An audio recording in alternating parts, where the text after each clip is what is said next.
శుక్లాం బ్రహ్మ విచారసార పరమాద్యాం జగద్వ్యాపినీం వీణా పుస్తకధారిణీం అభయదాం జాడ్యాంధకారాపహాం హస్తే స్ఫాటికమాలికాం విదదతీం పద్మాసనే సంస్థితాం వందే తాం పరమేశ్వరీం భగవతీం బుద్ధిప్రదాం శారదాం.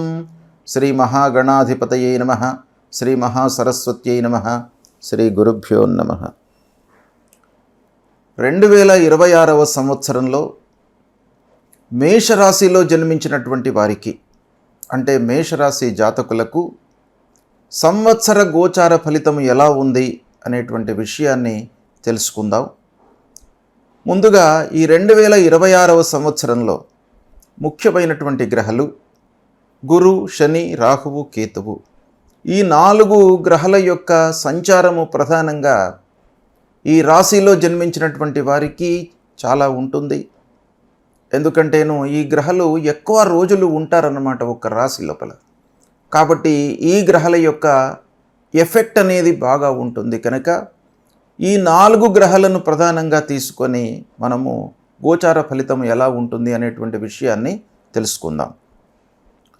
అయితే ఈ సంవత్సరము బృహస్పతి, గురువు, దేవగురువు 5 డిసెంబర్ 2025 నుండి 1 జూన్ 2026 వరకు మిథున రాశిలో సంచరిస్తున్నాడు.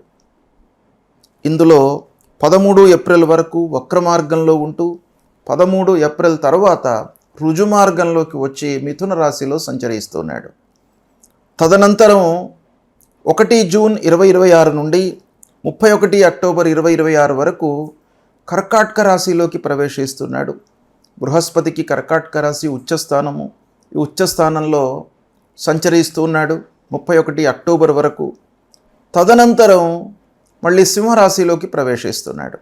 అంటే 31 అక్టోబర్ 2026 నుండి 24 జనవరి 2027 వరకు సింహరాశిలో సంచరిస్తున్నాడు.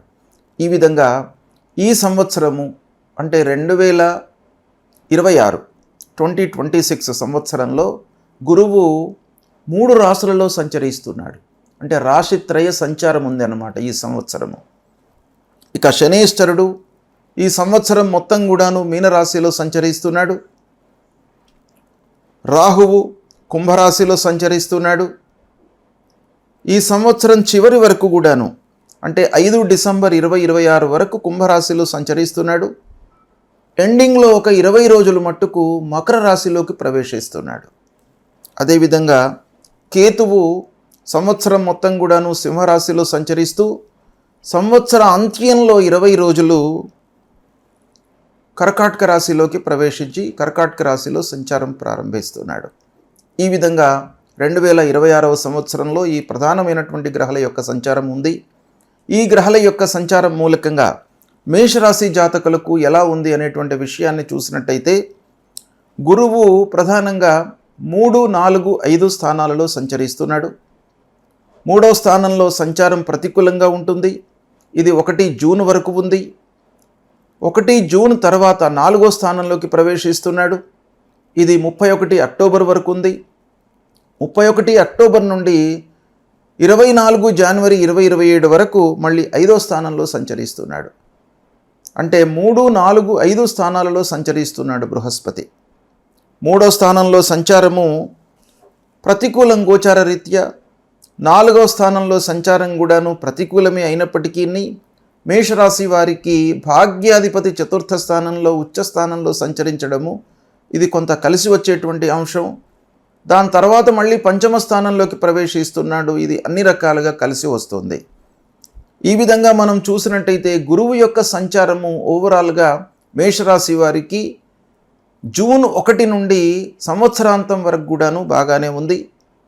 అయితే ఈ గురువు యొక్క ఫలితం ఎలా ఉంటుంది? ఈ 3 రాశులలో సంచరిస్తున్నాడు కనుక ఈ 3 రాశుల్లో సంచారం అనేటువంటిది ప్రధానంగా మేషరాశి జాతకులకు, ఇక విద్యార్థుల విషయం ఆలోచించినట్టయితే విద్యార్థులకు కూడాను ఈ 2026 చాలా అనుకూలమైనటువంటి సంవత్సరం. ఉచ్చస్థానంలోకి బృహస్పతి రావడము, హయ్యర్ ఎడ్యుకేషన్కు బాగా ఉపయోగపడుతుంది. విదేశీ ప్రయాణాలకు మీరు చేసుకోవలసినటువంటి కార్యక్రమాలు అన్నీ కూడాను మీకు కలిసి వస్తాయి. అనుభవజ్ఞుల యొక్క సహాయ సహకారాలు అందుతాయి. ఇక చదువు పూర్తయి ఉద్యోగ ప్రయత్నంలో ఉన్నటువంటి వారికి కూడాను ఈ సంవత్సరంలో ఉద్యోగం లభించే అవకాశాలు మెండుగా కనబడుతున్నాయి. కాబట్టి ఉద్యోగంలో చేరుతారు. ఆదాయము ప్రారంభమవుతుంది. ఇక వివాహాది శుభకార్యాల విషయంలో చాలా రోజుల నుంచి ప్రయత్నాలు జరుపుతున్నటువంటి వారికి కూడాను ఈ సంవత్సరం బాగా అనుకూలిస్తుంది. ఈ సంవత్సరంలో జూన్ ప్రాంతంలో వివాహం నిశ్చయం కావడము, శుభకార్యాలు చేయడము ఇలాంటివి బాగా ఈ సంవత్సరంలో కనబడుతున్నాయి. ఇక సంతానము కూడాను ప్రాప్తి ఈ సంవత్సరంలో జరిగే అవకాశం ఉంది. చాలా రోజుల నుంచి ఎదురు చూస్తున్నటువంటి వారికి కూడాను ఈ సంవత్సరంలో శుభవార్త మీరు వినబోతున్నారు. గురువు ముఖ్యమైనటువంటి గ్రహము, చాలా విషయాలపై ప్రభావాన్ని చూపిస్తాడు. ముఖ్యంగా ఉద్యోగస్తులకు, ఉద్యోగము ఆల్రెడీ చేస్తున్నటువంటి వారికి, వాళ్ళు చేస్తున్నటువంటి సంస్థ లోపల తోటి ఉద్యోగులతో, హైయప్స్తో కానివ్వండి, క్లయింట్స్తో కానివ్వండి, చాలా స్నేహపూర్వకమైనటువంటి వాతావరణం ఏర్పడుతుంది. వాళ్లకు అప్పజెప్పినటువంటి పనులను సకాలంలో నిర్ణీత సమయంలో పూర్తి చేస్తారు. యాజమాన్యంతో అన్యోన్యతగా ఉంటారు. ప్రారంభించినటువంటి పనులు పూర్తి అవుతాయి. కనుక ఓవరాల్గా మనం చూసినట్టయితే గురువు యొక్క అనుకూలత బాగానే ఉంది. 4, 5 స్థానాలు, 4 అర్ధాష్టమం అయినప్పటికీ భాగ్యాధిపతి కనుక ఉచ్చస్థానంలో సంచరించడం చాలా యోగదాయకము, మనకు కలిసి వస్తుంది. కనుక మీరు ఈ గురు ప్రభావం మూలకంగా బాగా కలిసి వస్తుంది. ఇదే సమయంలో మేషరాశి వారికి ఏల్నాటి శని ఉన్నాడు ఈ సంవత్సరం. కాబట్టి ఏల్నాటి శని ప్రభావం మూలకంగా కొంత వృధా ఖర్చులు అయ్యేటువంటి అవకాశాలు ఉన్నాయి. శ్రమించవలసి వస్తుంది. కాబట్టి దానిపైన కూడాను మీరు ఫోకస్ పెట్టాలి. ఖర్చులను నియంత్రించుకున్నట్టయితే మీకు ఆ శని ప్రభావం తగ్గుతుంది. ఇక రాహువు ముఖ్యంగా ఏకాదశ స్థానంలో ఉన్నాడు. ఇది బాగా కలిసి వచ్చేటువంటి అంశం. మీరు రాహువు మూలకంగా అన్ని విధాలుగా లాభాలను పొందుతారు. వ్యాపారస్తులకు ముఖ్యంగా చేతిలో ఉన్నటువంటి వ్యాపారము నిరాటంకంగా కొనసాగుతుంది. లాభాలను ఆర్జిస్తారు. ఇక కేతువు ముఖ్యంగా 5వ స్థానంలో ఉన్నారు కాబట్టి ఆ కేతువు యొక్క ఎఫెక్ట్ మూలకంగా పిల్లల విషయంలో మీరు కొన్ని నిర్ణయాలు, జాగ్రత్తలు తీసుకోవాలి. ఇకపోతే ప్రేమ వ్యవహారాల లోపల కూడాను కొంత జాగ్రత్తలు తీసుకోవాలి యువకులు. ఈ కేతువు మూలకంగా కొన్ని ఇబ్బందులను ఎదుర్కొనేటువంటి అవకాశాలు ఉన్నాయి.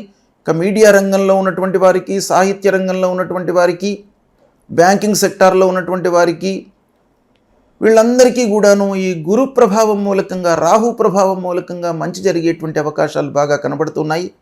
ఈ విధంగా గ్రహస్థితిని చూసినట్టయితే ఓవరాల్గా మనం చూస్తే ఈ మేషరాశి వారికి 2026వ సంవత్సరంలో 65% మంచి ఫలితాలు కలిగేటువంటి అవకాశం బాగా కనబడుతుంది. దీన్ని ఉపయోగించుకున్నట్టయితే కొంత ఆదాయ మార్గాలను పెంచుకునేటువంటి ఆలోచన చేయండి. ఖర్చులను నియంత్రించుకోండి. ఆరోగ్యంపై మీరు మనస్సు నిలిపినట్టయితే ఈ సంవత్సరం మీకు సుఖమయంగా ఉండబోతుంది. ఇక ఈ సంవత్సరంలో 2026వ సంవత్సరంలో మేషరాశి వారికి ప్రధానంగా ఏల్నాటి శని, ద్వాదశ స్థానంలో శని ఉన్నాడు కాబట్టి ఈ శని కొరకై మీరు పరిహారాలు చేసుకోవాలి. కేతు 5వ స్థానంలో సంచరిస్తున్నాడు కాబట్టి కేతు విషయం లోపల కూడాను పరిహారాలు చేసుకోవాలి. ఏం చేసుకోవాలి పరిహారాలు అనేటువంటి విషయాన్ని మనం ఆలోచించినట్టయితే శని నిమిత్తమై మూలమంత్రాన్ని ప్రతినిత్యం కూడాను చదువుకోండి. నీలాంజన సమాభాసం రవిపుత్రం యమాగ్రజం ఛాయా మార్తాండ సంభూతం తం నమామి శనేశ్చరం అనేటువంటి మూలమంత్రాన్ని ప్రతినిత్యం కూడాను ఒక 19 సార్లు మీరు జపించండి. ఆంజనేయ స్వామి దేవాలయానికి వెళ్ళండి.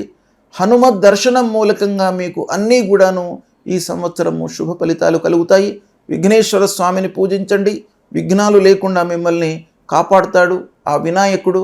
కాబట్టి దైవ దర్శనము ఈ సంవత్సరము చాలా ముఖ్యము. గురువులను కూడాను సందర్శించుకోండి.